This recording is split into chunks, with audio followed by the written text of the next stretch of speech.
अब आते हैं नेक्स्ट टॉपिक जो है आपका हेरिडिटी एंड एनवायरनमेंट। इससे भी क्वेश्चन निश्चित रूप से आता है, चाहे केंद्रीय विद्यालय हो, सीटेट हो, कोई और दुनिया का पेपर हो जहां पे टीचिंग की तैयारी हो रही हो। हेरिडिटी एंड एनवायरनमेंट यानी आनुवांशिकता एवं वातावरण। ठीक है, ये क्या है? हेरिडिटी को हम कहते हैं कि ये नेचर का पार्ट है, यानी प्रकृति पोषण विवाद भी कह देते हैं। इस पे बहुत ही ज्यादा लड़ाइयां भी होती हैं मनोवैज्ञानिकों के बीच, चाइल्ड साइकोलॉजिस्ट के बीच, कि भाई नेचर ज्यादा जरूरी है या नर्चर ज्यादा जरूरी है। मनीष, एक और फालतू सवाल आपने किया और आप गए, है ना। आज आपको लग रहा है मैं मजाक के उतने मूड में हूं, कितनी सीरियस बातें चल रही हैं। हम यहाँ एरिक्सन डिस्कस कर रहे हैं, हम यहाँ ऐसे ऐसे लोगों को डिस्कस कर रहे हैं जिन्होंने दुनिया बदल दी, पढ़ाई की दुनिया, मनोविज्ञान में और बच्चों के विकास में, चाइल्ड डेवलपमेंट में सब पलट के रख दिया। और आप लगे हैं शादी कब करेंगे, हैं? मेरी शादी से दुनिया रुकी हुई है जैसे, हैं? चलो आओ फटाफट इधर आ जाओ, पढ़ लो, इतनी रात को लगे हुए हो। प्रकृति यानी नेचर, जिसको हेरिडिटी आनुवंशिकता कहते हैं। नेचर मतलब जो आपको मिल चुका है, आप इसको कह लीजिए नेचर से मिला है या आपके जीन से, जेनेटिक मेकअप से मिला है, जिसमें बदलाव संभव नहीं है, स्टैटिक है, ये स्थिर है, ऐसा नहीं हो सकता। आपकी आंखों का रंग आपको आज काला मिला है, कल आप उसको कुछ और बना लें, ठीक है ना। तो स्थिर है, फिक्स्ड है एक तरह से अगर देखा जाए। बहुत रेयर चेंजेस आते हैं, वो भी जनरेशन बाय जनरेशन। नर्चर की अगर हम बात करें तो इसको पोषण कहते हैं, कि जो नर्चर, पोषण कहां से मिलेगा? खाना पीना, माहौल जो भी है वो एनवायरमेंट से मिलेगा। तो नर्चर का मतलब एनवायरमेंट यानी वातावरण हो गया। ठीक है जी बात।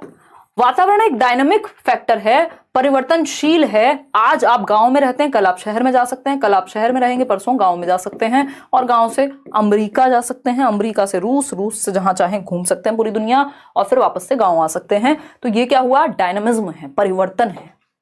जैसे डेवलपमेंट भी क्या, एक चेंज की प्रोसेस है, ठीक है ना।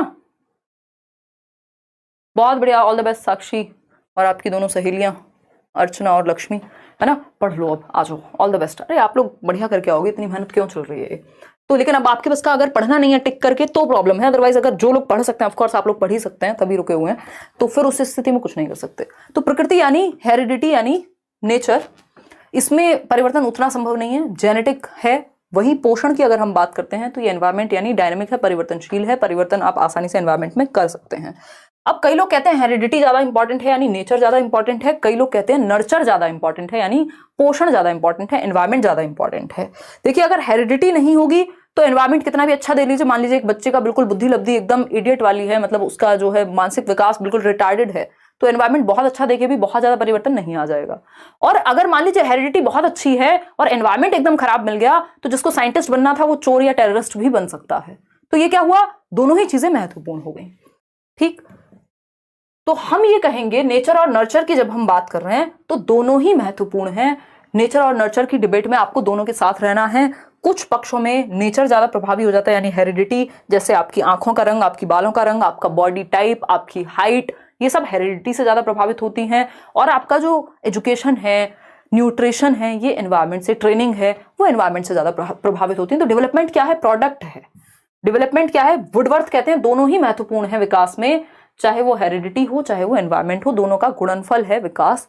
लेकिन याद रखिएगा, गुणनफल है, एडिशन नहीं है, एडिटिव नहीं होते।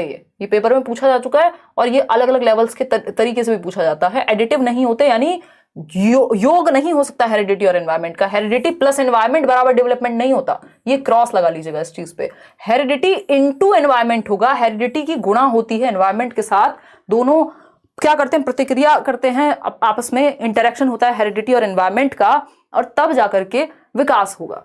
तो डेवलपमेंट बराबर हेरिडिटी इनटू एनवायरमेंट। अब इसमें ऐसा नहीं कि 50% रोल जो है हेरिडिटी का है, 50% एनवायरमेंट का है। अगर ऐसा होता तो फिर ये एडिटिव हो जाते, इनमें योग संभव था फिर तो 50% हेरिडिटी 50% एनवायरमेंट बन गई चाय।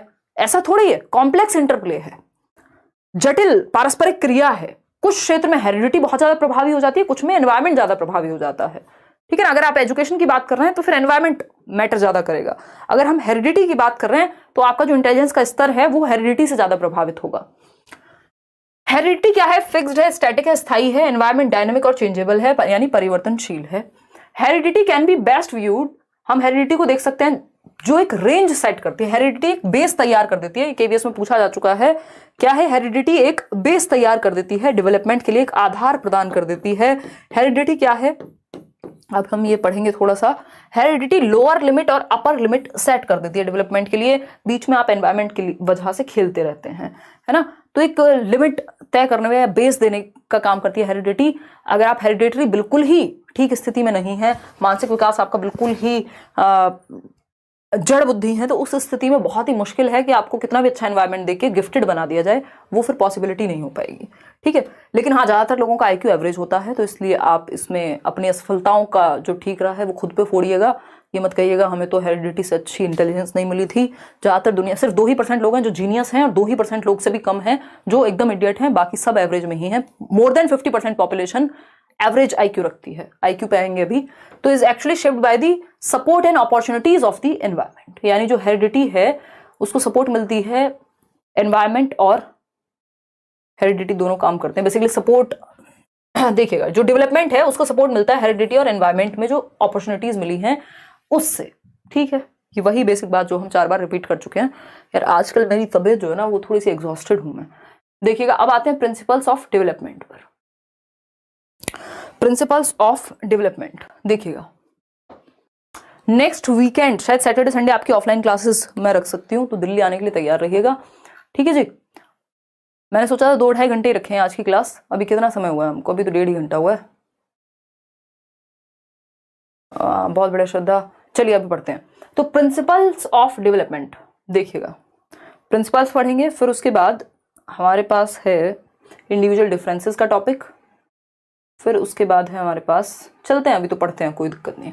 पढ़ने के लिए तैयार हो ना, मतलब रुक सकते हो ना रात को, सुबह कहीं जाना तो नहीं है, संडे है आज तो। देखिएगा, संडे रात को हो जाएगा। प्रिंसिपल्स ऑफ डेवलपमेंट देखिएगा, यानी विकास के सिद्धांत देखिएगा एक बार। विकास के सिद्धांत है, यहाँ से भी एक क्वेश्चन आपका हर हालत में ही आता है और लगभग हर एक एग्जाम में आता है। यस, पढ़ सकते हैं अभी तो। ईवीएस के नोट्स भी मिलेंगे। कल 7 बजे रख सकते हैं या तो सेशन, या फिर एक दिन रुक करके हर दिन मैराथन रख सकते हैं।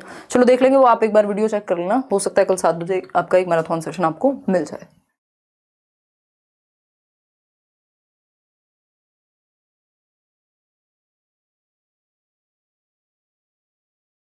चलिए बहुत बढ़िया, अभी तो जगे हुए हैं आप।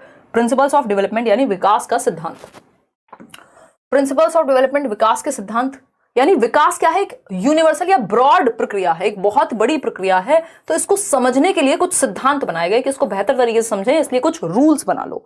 जैसे ह्यूमन नेचर क्या है, बड़ा कॉम्प्लेक्स सा है, तो समाज ने क्या किया यार, तमीज से रहने के लिए कुछ रूल्स बना लो। तो रूल्स क्या हमें हेल्प कर देते हैं, ज्यादा भसड़ नहीं होती दिमाग में, हमें पता होता है ये फॉलो करना है, अगर ज्यादा दिमाग नहीं लगाना तो ये फॉलो कर लो, चुपचाप से बात खत्म, ठीक। तो इसी तरह से विकास के भी कुछ सिद्धांत बनाए गए कि इन सिद्धांतों पे विकास काम करता है, क्योंकि विकास एक ब्रॉड प्रक्रिया है, बहुत ही बड़ी प्रक्रिया है, तो इसको बेहतर तरीके से समझने के लिए कुछ सिद्धांत डेवलप किए गए। सबसे पहली बात कि डेवलपमेंट क्या है, यूनिवर्सल है। यहां लिख लीजिएगा, development is universal. Development is universal. Universal यानी विकास एक सार्वभौमिक प्रक्रिया है। विकास एक सार्वभौमिक प्रक्रिया है। सार्वभौमिक प्रक्रिया है यानी पूरी दुनिया में, चाहे आप एशिया में रहते हो, यानी आप भारत के बच्चे हैं, आप पाकिस्तान के बच्चे हैं, आप श्रीलंका के बच्चे हैं, या आप अमेरिका के बच्चे हैं, आप कजाकिस्तान के बच्चे हैं, आप रशिया के बच्चे हैं, आप कनाडा में रहने वाले एक बच्चे हैं, मतलब दुनिया के सारे बच्चों में विकास की जो प्रक्रिया है वो लगभग सेम तरीके से काम करती है। यानी विकास सार्वभौमिक है। एटलीस्ट जो स्टेजेस हैं, तो इन्फेंसी पूरी दुनिया के हर बच्चे के लिए एक जैसा ही रहेगा। चाइल्डहुड है तो सभी के लिए एक जैसा रहेगा, ऐसा तो नहीं है चाइल्डहुड में अगर रशिया का बच्चा है तो वो तो भाई ओलंपिक्स में चला जाता है और यहाँ बच्चे चल नहीं पाते, ऐसा नहीं होता ना। मतलब जा सकता है ट्रेनिंग वगैरह से, लेकिन इन्फेंसी मतलब सभी के लिए एक जैसा। जन्म से 2 वर्ष में यदि बच्चा सेंसस से सीखता है तो पूरी दुनिया के बच्चे ऐसे ही सीखते हैं, है ना। बच्चा अगर चलने से पहले क्रॉल करना, घिसट के चलना सीखता है तो वो सारी दुनिया में यही पैटर्न फॉलो होता है। यानी विकास का जो पैटर्न है वो यूनिवर्सल है, ठीक। विकास का पैटर्न यूनिवर्सल है सभी के लिए, लेकिन रेट डिफरेंट है। याद रखिएगा, दर भिन्न है। दो सेम एज के बच्चे भी अलग अलग तरह से एक्टिविटी कर सकते हैं। देखिए, डेवलपमेंट इज कॉन्टिन्यूअस, ये हमें पता है, सतत चलता है, लाइफ लॉन्ग, वूम टू टूम, ये हुआ पहला सिद्धांत, जीवन पर्यंत चलेगा। डेवलपमेंट इज सीक्वेंशियल और ऑर्डरली, यानी क्रम में होता है। इन्फेंसी के बाद आपका चाइल्डहुड आएगा, उसमें भी पहले अर्ली चाइल्डहुड, लेटर चाइल्डहुड, फिर एडोलेसेंस, फिर अडल्टहुड, फिर ओल्ड एज जाकर के कहीं आएगी। एक क्रम है, एक सीक्वेंस है।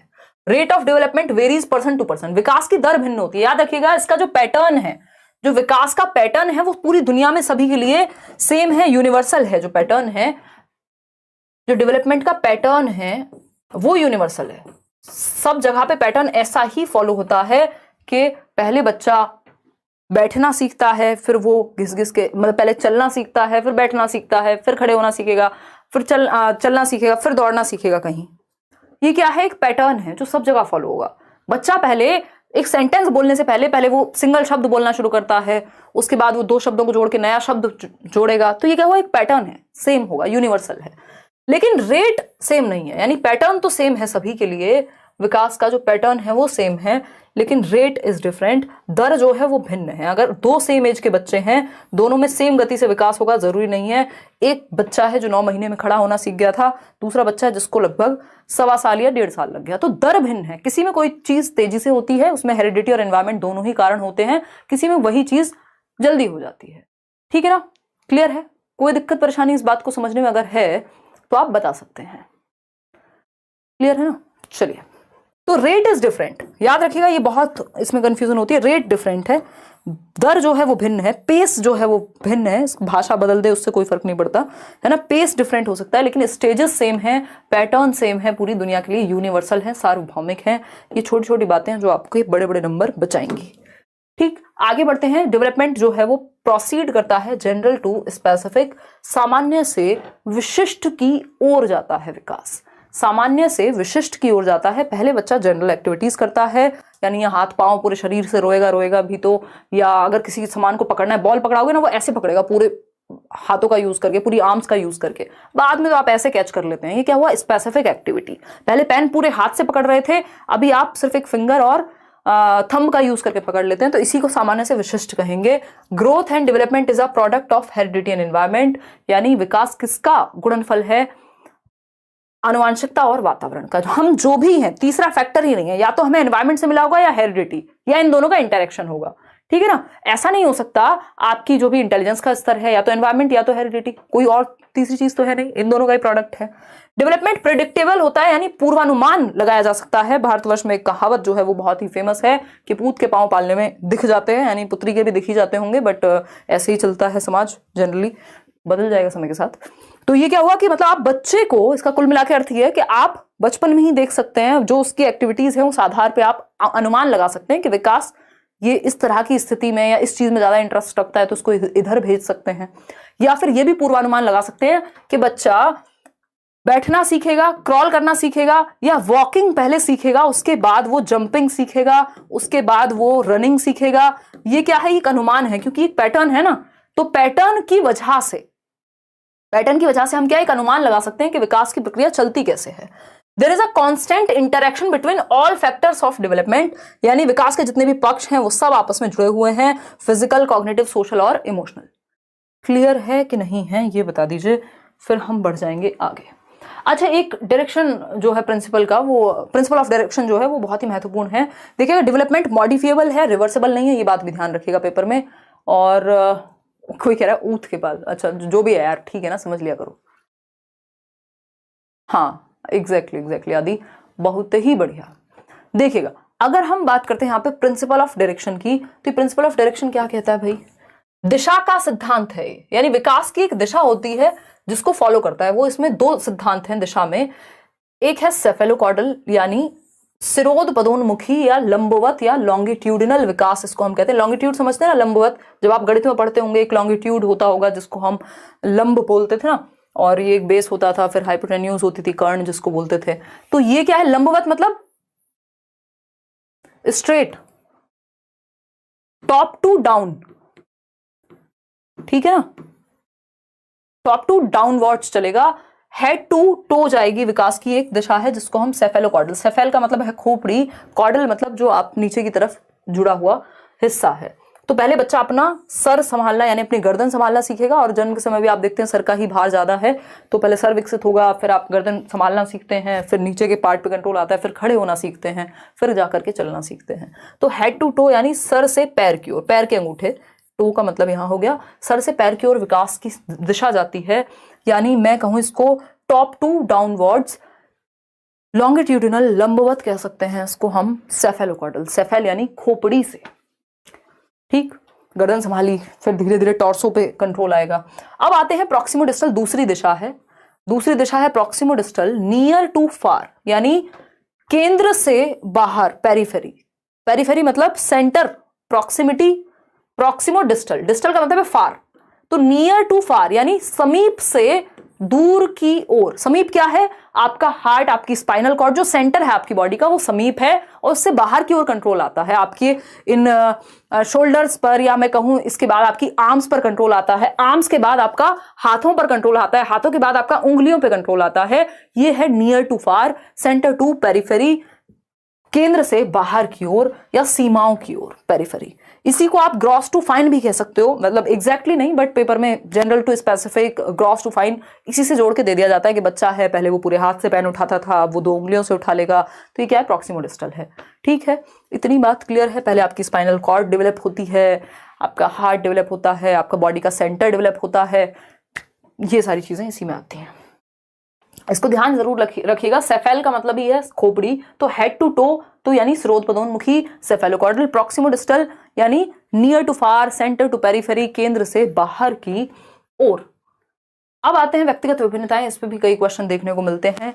इंडिविजुअल डिफरेंसेस, लग नहीं रहा आज इंटेलिजेंस हम कर पाएंगे, कल थोड़ा जल्दी क्लास शुरू करेंगे, कम से कम भी 7 बजे से, और ताकि 10 बजे तक भी अगर लेनी हो तो 3 घंटे के करीब हम सेशन रख पाएं, क्योंकि अगर पूरा सिलेबस इतने डिटेल में समझना है तो समय लगेगा अच्छा खासा, है ना। देखिएगा, व्यक्तिगत विभिन्नताओं का आधार, basis of individual differences. Individual differences क्या हैं? क्या कोई भी 2 लोग बिल्कुल एक जैसे हो सकते हैं? नहीं हो सकते, नहीं तो रॉबर्ट्स बन जाएंगे, है ना, चिट्टी बन जाएंगे फिर वो। ठीक है, चिट्टी भी एक जैसा नहीं रहा था, खैर बाद में, आज मैं चिट्टी की जान को आई हुई हूँ। ठीक, तो बेसिकली चिट्टी वो मूवी है ना, रोबो, याद अगर किसी ने ना देखी हो, कोई अलग यूनिवर्स में रहता हो तो ये क्या हुआ, रॉबर्ट्स बन जाएंगे अगर हमें इंडिविजुअल डिफरेंसेस नहीं होंगे, व्यक्तिगत विभिन्नताएं नहीं होंगी। बोला जाता है वन साइज फिट्स ऑल जैसा कुछ नहीं होता, यानी आप एक टी शर्ट लाइए, मान लीजिए एक साइज की, मीडियम साइज की, क्या वो सबको फिट आ जाएगी? नहीं आएगी। ऐसे ही मनुष्य भी हैं।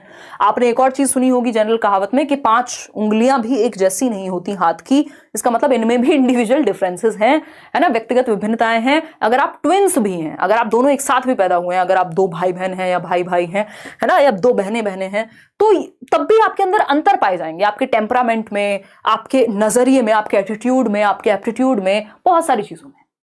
ठीक है ना, तो कोई भी 2 लोग, जैसे हमारा थंब इंप्रेशन एक नहीं होता, वैसे ही कोई भी 2 लोग पूरी तरह से एक नहीं होते। कुछ चीजें सेम होती हैं, कुछ चीजें डिफरेंट होती हैं, इसी से डाइवर्सिटी क्रिएट होती है। अदरवाइज हम कहते हैं भारत विभिन्नताओं का देश है, यूनिटी इन डाइवर्सिटी। अगर सब एक जैसे हो जाएंगे मजा नहीं आएगा। सोचो, एक और व्यक्ति है आपके ही जैसा, एकदम कोई रिलेशनशिप में नहीं आएगा, कोई गर्लफ्रेंड बॉयफ्रेंड का चक्कर नहीं है, सब एक ही जैसे हैं, कोई मजा नहीं आता, कोई वैरायटी नहीं है, कोई रंग नहीं है ना। थोड़ा कुछ तो, आप दोस्त को कुछ बोल रहे हैं, वो आपको 2 टॉन्ट मारे, फिर तो जाके मजा आता है ना। एक व्यक्ति है जो आसानी से नाराज हो जाता है, दूसरा है जो आसानी से नाराज नहीं होता, तीसरा है जो स्पोर्ट्स में बहुत अच्छा है, चौथा है जो फिलॉसफी में बहुत अच्छा है, तो इससे रंग भरते हैं नेचर में। तो इंडिविजुअल डिफरेंसेस क्या है? एकदम नेचुरल हैं, और ये सिर्फ हम में, ह्यूमंस में नहीं, जानवरों में भी पाए जाएंगे, पेड़ों में भी पाए जाएंगे, लगभग हर स्पीसीज में पाए जाते हैं। जितनी भी प्रजातियां हैं, जितनी भी दुनिया भर में जितनी भी चीजें हैं, वहां पर पाई जाएंगे इंडिविजुअल डिफरेंसेस। इंडिविजुअल डिफरेंसेस का आधार क्या है? किस किस वजह से हम अलग होते हैं? हमारे बुद्धि के स्तर में अलग होते हैं। अगर हम बच्चों की बात करें, सारे बच्चे एक जैसे नहीं हो सकते। अगर क्लास में 30 बच्चे बैठे हुए सब एक जैसे होंगे? नहीं, होने भी नहीं चाहिए। ठीक है ना। तो अगर हम बात कर रहे हैं इंटेलिजेंस की, बुद्धि की, तो उस केस में जो इंटेलिजेंस है या बुद्धि है उसमें अलग अलग होते हैं। एकदम सेम आईक्यू नहीं होता सबका, थोड़ा थोड़ा अंतर कुछ ना कुछ होता रहेगा, बुद्धि का स्तर अलग होगा। इंटरेस्ट सबका, अगर आईक्यू भी सेम है फिर भी क्या होगा? इंटरेस्ट हो सकता है मुझे मनोविज्ञान में इंटरेस्ट आ रहा हो, आपको गणित में आ रहा हो, किसी तीसरे को म्यूजिक में आ रहा हो, तो हर बच्चे का इंटरेस्ट भी अलग होगा। किसी को स्पोर्ट्स में आ रहा हो तो आपको बच्चे के इंटरेस्ट को पहचानना है। वैल्यूज में, मूल्यों में, हो सकता है मेरे लिए झूठ बोलना बहुत बड़ी बात हो, किसी के लिए नहीं हो, तो ये क्या हुआ? मूल्यों का भी अंतर हो गया। तो सबके मूल्य या वैल्यूज अलग हैं। एप्टीट्यूड में अभिक्षमता जिसको हम कहते हैं। एप्टीट्यूड क्या है? आपकी किसी स्किल को एक्वायर करने की क्षमता, your ability to acquire a skill, skill को एक्वायर करने की क्षमता। यानी आप टीचर बनना चाहते हैं बट आप समझा तो आप खुद को भी नहीं पा रहे हैं जीवन में, किसी और को तो जब समझाएं, है ना। तो ये क्या हुआ, नंबर बहुत अच्छे ले आते हैं लेकिन तो आप में क्या नहीं हुआ, टीचिंग एप्टीट्यूड की कमी है। कुछ हद तक ट्रेनिंग वगैरह देके डेवलप किया जा सकता है बट ऐसा नहीं हो सकता कि आउट ऑफ द ब्लू अचानक से बिल्कुल नहीं था आप में कोई एप्टीट्यूड किसी चीज को करने का और आप करने लग गए। तो एप्टीट्यूड की अगर हम बात कर रहे हैं तो किसी स्किल को एक्वायर करने का एप्टीट्यूड, अगर हम देखें तो एप्टीट्यूड टेस्ट भी होते हैं बहुत सारे जो डेवलप्ड नेशंस हैं, कि आप देखना चाह रहे हैं कि आपके बच्चे में क्या एप्टीट्यूड है, किस तरफ वो बेहतर करेगा। यदि उसको ट्रेनिंग वगैरह दिलाई जाए, अगर वो स्पोर्ट्स में अच्छा है, यदि वो भाषा में अच्छा है तो उसको उस तरफ भेजें, अगर वो स्पोर्ट्स में अच्छा है तो उसको स्पोर्ट्स अकेडमी में डालें, अगर वो म्यूजिक में अच्छा है तो उसको उस तरफ लेकर के जाएं। तो आपके अंदर किसी स्किल को एक्वायर करने की क्षमता। एटीट्यूड दूसरा एक वर्ड है जिसको हम अभिवृत्ति कह देते हैं। एटीट्यूड है आपका नजरिया कैसा है, आपके वैल्यूज कैसी हैं, आपका एटीट्यूड मतलब आपके आइडियाज, आपके बिलीफ्स, आपके वैल्यू, आपका सिस्टम, आपका परसेप्शन कैसा है, बेसिकली आपका नजरिया कैसा है, आप किस तरह से सोचते हैं, किन चीजों को मानते हैं, आपके आइडियाज, वैल्यूज, बिलीफ्स क्या हैं आपके, उस आधार पर एक व्यक्ति में हम कहते हैं इसका नेगेटिव एटीट्यूड है, इसका पॉजिटिव एटीट्यूड है। यानी ये क्या हुआ, वो उसके क्या आइडियाज है, उसका क्या बिलीफ सिस्टम है, वो कैसे देखता है चीजों को। पर्सनैलिटी यानी व्यक्तित्व, सबकी पर्सनैलिटी भी अलग होती है, इसमें हेरिडेटरी फैक्टर्स भी होते हैं, एनवायरमेंटल फैक्टर्स भी होते हैं। हालांकि पर्सनैलिटी एक डायनेमिक फैक्टर है, ठीक है ना। आज रहने दो, कल 7 बजे से चालू कीजिएगा। हाँ यार, क्योंकि मैंने भी आज खाना वाना खाया नहीं है प्रॉपर, देखिएगा। और थोड़ा सा एग्जॉशन चल रहा है पिछले, मुझे जितना याद आ रहा है 2 महीने में, कम से कम भी 2 महीने से संडे की शक्ल नहीं देखी है।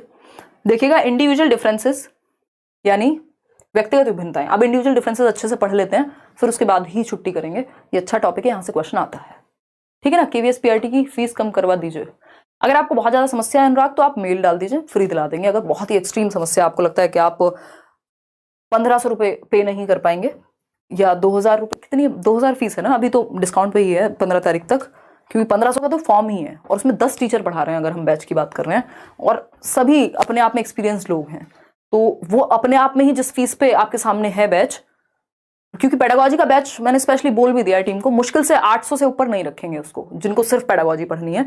और बट इसमें 10 टीचर्स इन्वॉल्व हैं, पूरा मटेरियल होगा, टेस्ट सीरीज वैसे दुनिया भर की चीजें हो जाएंगी, बाद में ऑफलाइन चीजें भी होंगी, तो वो उनके एंड पे भी मैनेज करना ईजी नहीं होता कई बार, ठीक है ना। खैर देखिएगा, समझते हैं। अगर हम बात, इसमें ईवीएस भी है, क्योंकि जो ईवीएस वाले क्वेश्चन है साइंस रिलेटेड क्वेश्चंस भी उसमें आ सकते हैं, तो वो भी आपका डाला गया है। इंडिविजुअल डिफरेंसेस यानी व्यक्तिगत विभिन्नताएं, खैर बैच पे अलग से बात कर लेंगे।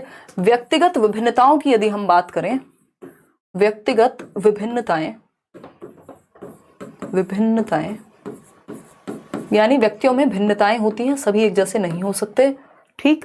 और ये किस आधार पे होती है, इनको अगर हम देखें, या तो इनहेरिटेड होती हैं, क्योंकि हेरिडिटी और एनवायरमेंट दो ही तो चीजें हैं जो हमारी पूरी दुनिया को डिफाइन कर रहे हैं। हेरिडिटी यानी इनहेरिटेड, आपने इनहेरिट कर लिया, है ना, इनहेरिट कर लिया अपने पिताजी का टेम्परामेंट, बहुत ही गुस्से वाले, तो थोड़ा आपके अंदर भी वो नकचड़ापन है, तो ये क्या हुआ, टेम्परामेंट। या बहुत ही शांत रहने वाले, कई माँ बाप होते हैं जो बहुत शांत होते हैं, उनके बच्चे भी, उनका टेम्परामेंट थोड़ा सा प्रभावित होता है उस चीज से। इसमें एनवायरमेंट और हेरिडिटी दोनों का रोल है। एस्टेट में भी ये काम आ सकता है, बिल्कुल आलोक, मतलब ऐसा थोड़ी टॉपिक चेंज हो जाएंगे, दुनिया से अलग हो जाएगा कुछ। Hello ma'am, I am in Bangalore, can you please tell, मेरा सीटेट क्लियर करने के बाद मुझे यहाँ केटेट क्लियर के बाद रीजनल लैंग्वेज सीखनी पड़ेगी गवर्नमेंट के लिए। हो सकता है, डिपेंड करता है उनके रूल्स क्या है देती, जिस भी स्कूल में या जिस भी स्टेट गवर्नमेंट में आप अप्लाई कर रहे हैं, अगर ऐसे रूल्स हैं तो सीखनी पड़ सकती है, अदरवाइज हो सकता है आपका इंग्लिश से काम चल जाए। सीटेट पेपर 2 की हम बात कर, मैंने क्लियर कर लिया और मेरे 49% थे, आई बिलोंग फ्रॉम एससी, फिर तो कोई दिक्कत नहीं है ना, उसमें होगा रिलैक्सेशन। एक बार चेक कर लेना कि एक बार वो पूरा पढ़ लेना, मैंने सिलेबस शायद शेयर नहीं किया, आज कर दूंगी। और अगर रिलैक्सेशन एज में दिया होगा, मतलब उसमें परसेंटेज में एससी के हिसाब से, जो कि होता है ज्यादातर जगह पे, बट इसमें मुझे कहीं दिखा नहीं था। तो टेम्परामेंटली यानी इनहेरिटेड की अगर हम बात करें तो आपका टेम्परामेंट जो स्वभाव है वो आपकी हेरिडिटी से प्रभावित हो सकता है। आपकी जो मानसिक क्षमता, आपकी जो इंटेलिजेंस है वो ज्यादातर हेरिडिटी से प्रभावित होती है। आपका आईक्यू, फिजिकल यानी जो आपका फिजिक है, आपकी शारीरिक बनावट है, आपके पिताजी थे 6 फीट के, मम्मी भी थी 5'11" की, आप हो गए 7 फीट के, ये क्या है, ये मैं मजाक कर रही हूँ, ये इनहेरिटेड है, ठीक है। तो इंडिविजुअल डिफरेंसेस सब कुछ तो आ ही जाएगा ना इसमें। तो अगर हम बात करें तो ये हुआ इनहेरिटेड यानी फिजिक, आपका बॉडी स्ट्रक्चर, कई लोग मोटे नहीं होते कितना भी खा लें, वो जेनेटिक्स ही उनके वैसे हैं, है ना। तो अगर हम बात करें फिजिक आपकी, मेंटल और टेम्परामेंटल जो आपका स्वभाव है, ये सब इनहेरिटेड ज्यादा होते हैं। और एक्वायर्ड की अगर हम बात करें, अर्जित की अगर हम बात करें, जैसे मेरी और मेरी मदर की जो शक्ल है बिल्कुल एक जैसी है, मेरी नानी की शक्ल मदर से कुछ मिलती है, तो ये क्या हुआ, ये इनहेरिटेड है। इंडिविजुअल डिफरेंसेस में तो दिखना, शेप, साइज, शक्ल सब आ जाता है ना, तो ये हुआ इनहेरिटेड वाला केस। इवन आवाज भी आप देखते हैं, आप भाई बहनों की मिक्स हो जाती है, मम्मी और बेटी की मिक्स हो जाती है, फोन उठा करके किसी को लगता है रिश्तेदार को, अरे आप हैं ये तो हमने समझा था बहन जी होंगी, देखिएगा, या भाभी जी होंगी। एक्वायर्ड यानी अर्जित की जब हम बात करें, जो हम एनवायरमेंट से उठाएंगे, इनहेरिटेड मतलब जो हेरिडिटी से मिली है। तो अगर हम एक्वायर्ड की बात कर रहे हैं तो इसमें सोशल फैक्टर्स, जिस सोसाइटी, जिस समाज में हम रह रहे हैं, अगर हम आसपास का माहौल ही ऐसा है जहां गोली कट्टे बंदूक सब चलते हैं रोज, तो वहां अलग तरह का सोशल डेवलपमेंट होगा, है ना। और एक कल्चर ऐसा है, जो भी कल्चर है आपका, जो भी संस्कृति है, जो समय के साथ आप परिवर्तन देख रहे हैं, क्या पहनावा है, बहुत सारी चीजें, ये आपकी एनवायरमेंट से, कि एक व्यक्ति जो राजस्थान में रहता है तो इंडिविजुअल डिफरेंसेस का एक कारण उसमें एक्वायर्ड ट्रेट्स भी होंगे जो कल्चर से या सोसाइटी से उठाए होंगे। भाषा हो सकती है, इसमें बहुत सारी चीजें हो सकती हैं। आज तो पूरे घर वाले शादी में गए, लेकिन हम नहीं गए आपकी क्लास की वजह से। शालिनी बिल्कुल दिल खुश कर दिया आपने, मेरी मेहनत को सफल बना दिया, अदरवाइज मेरे पैर की मूछ अभी तक भी ठीक नहीं हुई है ना। लेकिन मुझे अभी आजकल मैं उस मोड में हूँ कि कुछ भी नजर नहीं आ रहा कि थके हो, हाँ रहो थके हुए। मैं सोती हूँ तो आसपास नोट्स बिखरे हुए होते हैं, हाईलाइटर्स, पेन, लैपटॉप, आईपैड सब बिखरा हुआ होता है, मुझे बड़ा मजा आता है ना। तो ये बहुत ही खुशी की बात है, इस चीज के लिए अपने आप को धन्यवाद दीजिए। सीखना और सिखाने की प्रक्रिया जिसमें आप हैं, टीचर बनने भी जा रहे हैं, इससे और प्योर और इससे बढ़िया चीज दुनिया में है नहीं, अगर देखेंगे आप तो। बाकी सारी चीजें सेकेंडरी है। तो कल्चर यानी संस्कृति, ये भी आप एक्वायर करते हैं भाई, जहां जन्म हो गया वहीं, जैसे सोसाइटी में आप हो गए। अब मिर्जापुर के माहौल में होंगे तो वहां से जैसे बन जाएंगे, जरूरी नहीं सब वैसे ही बने, बट डाइवर्सिटी यानी ये एक्वायर्ड हो सकते हैं। एजुकेशनल क्या है, जो एजुकेशन आप ले रहे हैं वो भी एनवायरमेंट से एक्वायर्ड है, हेरिडिटी के साथ थोड़ी पैदा हुई है। पिताजी गए थे सरकारी स्कूल में, आपको भेज रहे हैं कॉन्वेंट में, ठीक। तो एजुकेशनल भी एनवायरमेंट, और इमोशनली भी हम बहुत सारी चीजें एक्वायर कर लेते हैं। घर में लड़ाई झगड़ा, सेक्सुअल अब्यूज, कोई और अब्यूज, या फिर बहुत ही हेल्दी एनवायरमेंट अगर इमोशनली मिला है तो ये भी एक्वायर कर लिया बच्चे ने।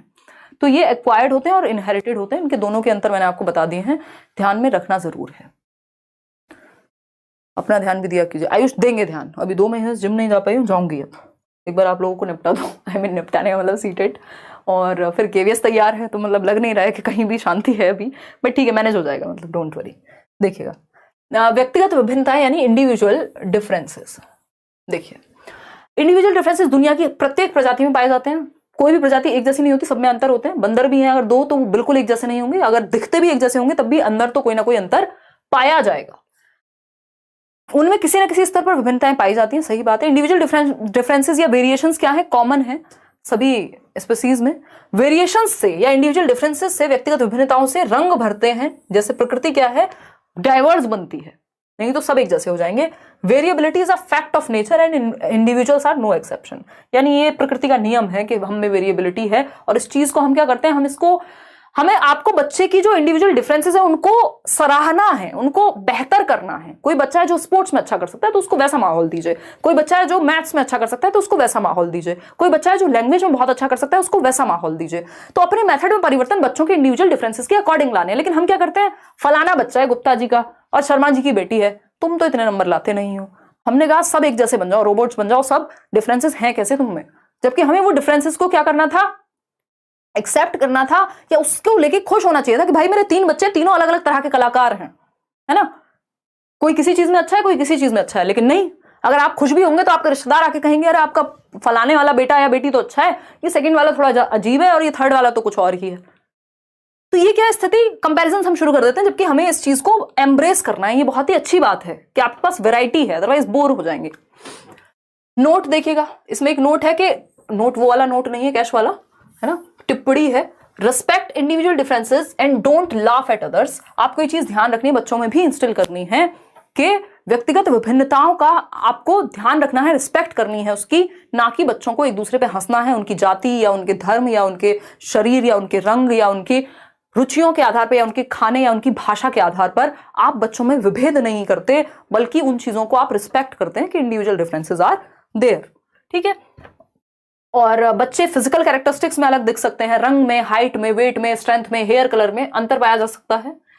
इंटेलिजेंट हो सकते हैं कुछ बच्चे, डल हो सकते हैं कुछ, डोमिनेंट और सबमिसिव हो सकते हैं कुछ, क्रिएटिव होंगे कुछ, नॉट सो क्रिएटिव होंगे कुछ, आउटगोइंग होंगे जिनको बाहर जाना पसंद होगा, कुछ विड्रॉन होंगे जिनको बाहर जाना उतना पसंद नहीं होगा। जैसे मैं अगर दिन में आधे घंटे भी बाहर ना निकलूं तो मुझे लगता है कि मैं जीवन क्यों जी रही हूं, है ना। मेरी कोशिश रहती है क्लास के बाद भी अगर मौका मिले तो आधे घंटे हवा खा लो, ठीक है ना, एक कॉफी ही पी लो, मिल लो किसी से अगर पॉसिबल है तो ये क्या हुआ, क्योंकि मुझे हर दिन कहीं जाने की आवश्यकता होती है, मेरा रूटीन बहुत ही फ्लेक्सिबल है, तो ये क्या हुआ, मतलब विड्रॉन नहीं हूं मैं। हो सकता है किसी को घर से निकलना अच्छा लगता ही ना हो, उसको लगे यार मेरे को तो अकेले एकांत में रहने दो, या आप दोनों भी हो सकते हैं अलग अलग समय पे। तो आप आउटगोइंग हो सकते हैं बहुत ज्यादा, किसी को पार्टी पसंद है, किसी को अकेले रहना पसंद है, एकांत पसंद है। The list of variations can be endless. तो अंतरों का जो है अंत, व्यक्तिगत विभिन्नताओं का अंत नहीं है, बहुत तरह की व्यक्तिगत विभिन्नताएं व्यक्ति में हो सकती हैं। अब इसमें बहुत इंपॉर्टेंट चीज है, जो टर्म्स आपके पूछे जाते हैं पेपर में, विद्यालय में यूनिफॉर्म आवश्यक है। यूनिफॉर्मिटी की हम बात करते हैं ना, यूनिफॉर्म समझते हैं आप, सब एक जैसा। अगर ऐसे यूनिफॉर्म के नाम पे स्कूल फेमस हो जाते हैं, हमारे यहाँ एक स्कूल है, उसको मतलब लोग मजाक में बोलते हैं, खैर, हरी वर्दी गुंडागर्दी, कि वहां की जो यूनिफॉर्म है वो कैसी है, हरी है, ग्रीन है, कोई कॉन्वेंट स्कूल है। और मान लीजिए किसी और स्कूल की यूनिफॉर्म है, वो एक ही जैसी होती है, तो व्हाइट शर्ट है, ब्लू कलर की पैंट है या स्कर्ट है, या कोई और, मतलब यूनिफॉर्म मतलब सबके लिए एक जैसा। चाहे आप के घर में बहुत अधिक धन है, किसी भी जाति से हैं आप, किसी भी समुदाय से हैं, किसी भी चीज में इंटरेस्ट है, आपको फैशन में है नहीं है, बट यूनिफॉर्म सबके लिए एक जैसी है। इससे क्या होता है, थोड़ा सा ये हो जाता है कि मान लीजिए जिसके पास संसाधन ज्यादा है वो स्कूल में सज के आए, और एक बच्चा है जिसके पास, बेचारे के पास कपड़े भी ठीक से नहीं है, तो वो ना पहन के आए, तो अजीब सी स्थिति बन जाएगी। तो इसलिए ये एक रूपता जरूरी होती है कि यूनिफॉर्म हम बना देते हैं। अभी तक तो हमारी कंट्री में एटलीस्ट हम ये फॉलो कर ही रहे हैं। कोई कुछ पूछ रहा है, सिद्धार्थ साहू कह रहे हैं सीटेट अपियरिंग स्टूडेंट के लिए क्या चांस है केवीएस में, 2 दिन बहुत पेनफुल गए हैं, नोटिफिकेशन देखकर क्या करूं समझ नहीं आता।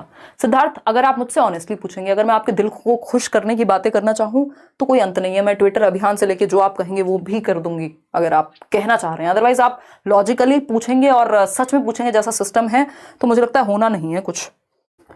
अब ये जनरली मैं नेगेटिव बातें नहीं करती हूँ, बट थोड़ा सा अगर हम लॉजिक का प्रयोग करें यहाँ, तो 1 मिनट में हम देख सकते हैं। मैंने बताया आपको 2016 से 18 में 18 में वैकेंसी आई थी केवीएस की, और 2016 से 18 तक 2 साल से भी ज्यादा का समय हो चुका था, सीटेट नहीं हुआ था। ठीक, तो उस टाइम पे एक रीजन था कि उन्होंने अपियरिंग में अलाउ कर दिया। क्यों? क्योंकि सीटेट की गलती है कि 2 साल से नहीं निकाला, ठीक है ना। अभी स्थिति क्या, अब आप कहेंगे कि नहीं साल में 2 बार होता था सीटेट, अब 1 बार हो रहा है। अब वो कहें, अब केवीएस भी 4 साल में आई है वैकेंसी, इस चीज पे आप घेर नहीं सकते। जो स्थिति है सरकार को घेरने वाली या संस्था को घेरने वाली, वो ये लॉजिक उतना नहीं बन पाता उनके अकॉर्डिंग। इसमें ये चीज हो सकती थी, मान लीजिए, क्योंकि जो आज सीटेट अपियरिंग में है, ध्यान से समझिएगा, जो सीटेट अपियरिंग में है, तो ऐसा तो है नहीं उसकी एज निकल गई है। इसका मतलब वो तो अपनी पढ़ाई अपनी गति से कर रहा था, उसका तो कोई नुकसान नहीं हुआ, ना कोरोना से ना किसी और से। वो तो अभी अगर बीएड या डीएलएड में पढ़ ही रहा है या पढ़ ही रही है, तो उसकी एज तो निकल नहीं रही, वो तो अपनी पेस पे पढ़ रहा है। अगर केवीएस वो पहले दे भी देते तो क्या ही हो जाता, है ना। तो अब ये इनकी अपनी सेंसिटिविटी है कि ये लोग कर सकते थे अलाउ, जो कि कर देते तो कुछ बुरा नहीं हो जाता। बट अगेन इसमें बहुत ज्यादा बन नहीं पा रही बात, मतलब मुझे नहीं लगता कि इस चीज पे बहुत ज्यादा परेशान होके, या उनको तो लग रहा है आप तो अपने पेस पे चल रहे हैं, क्या हो गया अगले साल फिर दे देंगे, जरूरी थोड़ी 4 साल बाद ही आएगी। तो लेट्स सी क्या रहता है। मेरी तरफ से आप लोग जैसा कहेंगे वैसा हो जाएगा, बट मुझे पर्सनली इस बात में बहुत ज्यादा तर्क महसूस नहीं हो रहा कि इस चीज को लेकर के आपको बहुत ज्यादा उम्मीदें नहीं पालनी चाहिए। अगर कोशिश कर भी रहे हैं बहुत अच्छी बात है, आधार ग्राउंड या रीजंस तो हर चीज के हैं, बट सक्सेस के जो चांसेस हैं वो बहुत रेयर हैं इस केस में, है ना।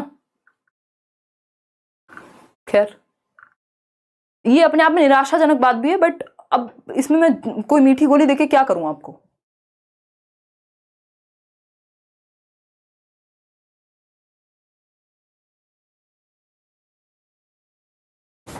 देखिएगा फटाफट से, अगर हम बात कर रहे हैं यहाँ पे, हर चीज तो यहाँ मसला बन जाती है। बीएड वाला देख लो, अभी तक लटके हुए हैं, पता नहीं कब तक क्या होने वाला है। तो यूनिफॉर्म स्कूल में तो आवश्यक है, लेकिन आपकी टीचिंग मेथड में यूनिफॉर्म की आवश्यकता नहीं है। यूनिफॉर्मिटी की टीचिंग टेक्निक आपकी डिफरेंशिएटेड होनी चाहिए, यूनिफॉर्म नहीं होनी चाहिए। यानी जो टीचिंग मेथड्स हैं वो डिफरेंशिएटेड इंस्ट्रक्शन को फॉलो करना है। ध्यान रखिएगा, यहाँ पे 2 वर्ड होते हैं, एक होता है स्टैंडर्ड इंस्ट्रक्शन, यानी जो सभी के लिए एक जैसा हो, और दूसरा होता है uniform instruction. Uniform instruction KVS की वैकेंसी आएगी 1-2 साल में, या फिर डीट प्लस बी की आएगी, या और भी जगह आपका ये सुपर टेट भी निकल सकता है। बट अभी इस पे निराश होने से बनेगी नहीं बात। स्टैंडर्ड और यूनिफॉर्म इंस्ट्रक्शन, इनको दोनों को ही हटा दीजिएगा, सबके लिए एक तरीका नहीं।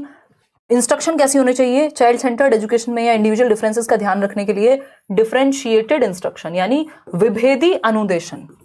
विभेदी अनुदेशन यानी डिफरेंट बच्चों की नीड के अकॉर्डिंग आप इंस्ट्रक्शन प्लान कर रहे हैं, आप अपने अनुदेशन में विभेदीकरण ला रहे हैं, अंतर ला रहे हैं। आपके मेथड में अंतर हो तो कोई दिक्कत नहीं है, क्योंकि आप अलग अलग बच्चे की नीड के अकॉर्डिंग, उसके इंटरेस्ट के अकॉर्डिंग अपने मेथड में परिवर्तन कर रहे हैं। इसी को डिफरेंशिएटेड इंस्ट्रक्शन कहते हैं। ठीक है या नहीं है बात? बिल्कुल ठीक है ये बात।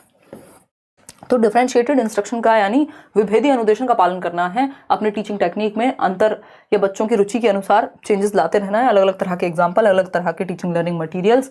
स्टैंडर्ड और यूनिफॉर्म तो सबके लिए एक जैसा हो जाएगा, तो सबको एक मेथड से, सबको एक डंडे से हाँकेंगे तो काम नहीं चलेगा। टीचर के लिए इंडिविजुअल डिफरेंसेस का ध्यान रखने के लिए एक तो आपको एक रूप अनुदेशन नहीं देना है कि सबको एक जैसा यूनिफॉर्म इंस्ट्रक्शन नहीं। डिफरेंशिएटेड यानी विभेदी अनुदेशन, यस ये देना है, ये पॉजिटिव है बच्चों की नीड के अकॉर्डिंग। अगर आपको ग्रुप बनाना भी है बच्चों का तो विभेदी अनुदेशन का प्रयोग करेंगे डिफरेंट एबिलिटीज के आधार पे। ग्रुपिंग अगर हो भी रही है तो होमोजीनियस होने की बजाय, एक होता है होमोजीनियस ग्रुप, एक रूप जिसको हम कहते हैं, होमोजीनियस मत बनाइए यानी जिसकी सबकी एबिलिटी एक जैसी है। होमो का मतलब ही होता है सेम, तो बिल्कुल सेम एबिलिटी वाले बच्चे हैं जो सब 60% लाते हैं, उनको एक ग्रुप में डाल दिया। ये मत करिए। अगर ग्रुपिंग करनी भी हो तो हेट्रोजेनस यानी विषम रूपी करिए, जहां पे डिफरेंट एबिलिटी वाले बच्चे हों। एक 60% वाला हो, एक 33% वाला हो, एक 90 वाला हो, किसी को ड्राइंग में इंटरेस्ट है, किसी को पेंटिंग में इंटरेस्ट है, तो डिफरेंट टाइप ऑफ बच्चे होने चाहिए आपके एक ग्रुप में, उसको अच्छा माना जाएगा। सेम एबिलिटी वाली ग्रुपिंग से बचना है ना। पहले तो एबिलिटी ग्रुपिंग से ही बचना है और उसमें भी सेम एबिलिटी वाली तो बिल्कुल बचना है। अब आता है मोटिवेशन। तो मोटिवेशन हम करेंगे कल। हम 7 बजे तो हर हालत में शुरू कर ही देंगे, बस मुझे कहीं जाना ना हो कल, जो कि जाना नहीं ही होगा। आज के लिए इतना ही रखेंगे। कोई और बात हो तो बता दीजिए, है ना। हिंदी कंटेंट ज़्यादा ऐड हुआ है सेशन में, थैंक यू। हाँ गोविंद, ये नोट्स उस तरह से बनवाए थे, मतलब बनवाए क्या थे भाई, बनवाए कैसे बोल रही हूँ, तो पाप लगेगा मुझे एक्चुअली। ये नोट्स हंसी आ रही है मुझे। अब मैं आपको पूरी कहानी बताती हूँ। एक लर्नर है हमारे, उन्होंने हमें ये क्लास देख करके कुछ एक नोट्स लिख करके भेज दिए। अब उस टाइम पे क्या हुआ कि वो आ गया हमारे पास नोट्स।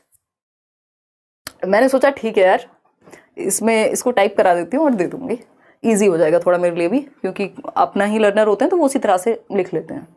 अब मैंने वो टाइप करा दिए, वो थे शायद 12 पेज या पता नहीं 14 पेज, फिर वो बने 26 पेज। जब मैं पढ़ने बैठी मेरे को लगा ये भी ऐड होना चाहिए, ये भी ऐड होना चाहिए, ये भी ऐड होना चाहिए, फिर वो 26 से 47 पेज बन गए। तो अब मैं ये बोलने की अधिकारी नहीं रही हूँ कि बनवा दिए थे, इसमें बहुत मेहनत गई है। तो मतलब कोशिश मैंने ये की थी, ये टाइप करा दिए थे कह सकते हो आप, कि इसमें बाइलिंगुअल सी स्थिति रहे और आप आसान भाषा में समझ पाएं। इसको प्योर इंग्लिश मीडियम में भी दे देंगे, उस पर काम करेंगे बिल्कुल, क्योंकि ये नोट्स वाला ऐसा काम है, आप किसी से करा भी लो ना, मज़ा नहीं आता, वो लैंग्वेज का टच ही नहीं आ पाता। मैम कुछ तैयारी नहीं हो पाया है, कुछ आगे मार्गदर्शन कीजिए। बीएड कर चुका हूँ मैंने, आपका पेड कोर्स भी ले रखा है, वीडियो देख नहीं पाता हूँ। अब कमर इसमें क्या करें, 2 बूंद जिंदगी की पिलाएं हैं। अगर देखोगे ही नहीं, दवाई खाओगे ही नहीं, फायदा कैसे होगा सरकार, है बताओ एक बार। तो इतना तो कर ही लो। दूसरा, अगर सीटेट की बात कर रहे हो, अगर नहीं देख पाए हो तो अब तो जितने यहाँ पे यूट्यूब पे मैराथन चल रहे हैं सिर्फ उनको देख लो। आज करियर रोल पे भी एक क्लास थी तो कुछ 1000 लोग वहाँ भी होंगे और मैं उनके कमेंट्स नहीं देख पाई हूँ, बट तो आई एम सो सॉरी। चलिए आज कमेंट तो मैंने वैसे भी बहुत कम लिए हैं। कल मिलेंगे 7 बजे, आप तैयार रहिएगा, है ना, और थोड़ा सा पढ़ाई करेंगे। कल हम अभिप्रेरणा करने वाले हैं, उसके बाद हम करेंगे, क्योंकि 7 से 9-10 भी बज जाए तो कोई दिक्कत नहीं है, लेकिन अभी जब 12 बजते हैं तो बहुत ही वो वाली सिचुएशन हो जाती है कई लोगों के लिए। तो ये कहानी है। फिर हम इंटेलिजेंस करेंगे, काफ़ी कुछ है यार करने को, थोड़ा टाइम लग जाए बेशक, लेकिन मेरी कोशिश ये है कि कॉन्सेप्चुअल क्लैरिटी आपकी डेवलप हो, तब तो मैराथन का फायदा। नहीं तो 1 शॉट तो मैं पेपर से पहले कराऊंगी, वो फिर आप उस समय देख सकते हैं, ठीक है ना। केवीएस की फीस बता तो दी। जो जनरल पेपर है उसकी 1500 है, जो कंबाइंड बैच है पीआरटी वाला उसमें 2000 है, अभी डिस्काउंट है 15 तारीख तक, और ये बढ़ी हुई थी ऑलरेडी फीस, फिर इस पर चर्चा करके और इसको कम कराया है, तब जाके ये फीस है। इसके अलावा अगर हम बात कर रहे हैं तो आपका पेडागोजी का एक स्पेशल बैच है जो कल से शुरू होगा सिर्फ एबीएस के लिए ही, तो वो भी आप ज्वाइन कर सकते हैं। उसकी फीस 800 से ज़्यादा नहीं रखेंगे, है ना। अब किसी का कोई भी सवाल हो, कोई भी बात हो तो आप पूछ सकते हैं, नहीं तो हम आज का सेशन यहीं समाप्त करेंगे। मोटिवेशन किसी को पढ़ने की इच्छा हो रही है तो पढ़ भी सकते हैं। अब आपकी मोटिवेशन अगर बनी हुई है तो हमें कोई दिक्कत खास नहीं है। अब भूख लग लग के जा चुकी है। मैं कुछ कमेंट पढ़ लेती हूँ, फिर नेक्स्ट क्लास आपकी, इसके कई सेशन रहने वाले हैं क्योंकि सीडीपी ही इतना बड़ा है, अगर इसको हम बहुत अच्छे से पढ़ें तो इसी को समझने में टाइम लगेगा। अदरवाइज हिंदी, इंग्लिश, मैथ्स की पेडागोजी एक दिन में निपटा देंगे क्योंकि कुछ टॉपिक्स तो इसमें भी कवर हो जाते हैं, और ईवीएस में थोड़ा सा टाइम लग सकता है, वो भी थोड़ा लेंदी है, ठीक है ना। हाँ, एनईपी 2020 क्वेश्चन आने के चांसेस नहीं है, जिनमें आएंगे ही। पिछली बार इतने भर भर के क्वेश्चन दिए, अब तो एनईपी आ चुकी है ना, वो तो सब जगह आ रहे हैं। हम अगर आप वाइस प्रिंसिपल से लेकर दुनिया के किसी एग्जाम में चले जाएंगे आज की डेट में तो एनईपी के क्वेश्चन आपको मिलेंगे। तो एनईपी से आप नहीं बच सकते हैं सरकार। मैंने 2 वीडियो बनाए हुए हैं, एक बार वो 2 क्लासेस अटेंड कर लीजिए एनईपी की। अब आपका कोई भी सवाल हो, सुझाव हो, विचार हो, ये नोट्स आप टेलीग्राम से डाउनलोड कर लीजिएगा, एक बार रीडिंग कर लीजिएगा, और जब क्लास देखेंगे तो और मजा आएगा। बहुत सारी ऐसी एक्स्ट्रा चीजें भी होंगी जो हम डिस्कस करते रहेंगे साथ साथ, जो जरूरी है। आपके एग्जाम सेंट्रिक बात कर रहे हैं हम, अदरवाइज तो जब मैं डेवलपमेंट की क्लास लेती हूँ पेडागोजी स्पेशल में, मुझे लगता है 15-15 क्लासेस तक चली जाती है एक चैप्टर की। तो वही एक बात है। मैराथन की क्लासेस चलेंगी अभी आपकी, जब तक ये सीडीपी कंप्लीट नहीं होता। इसमें 3 दिन भी लग सकते हैं, 4 दिन भी लग सकते हैं, ठीक है। चलिए, take care, bye bye. Depend करता है, कल अगर हमने 3-4 घंटे खींच दिया तो फिर 3 से 4 दिन में खत्म हो जाएगा।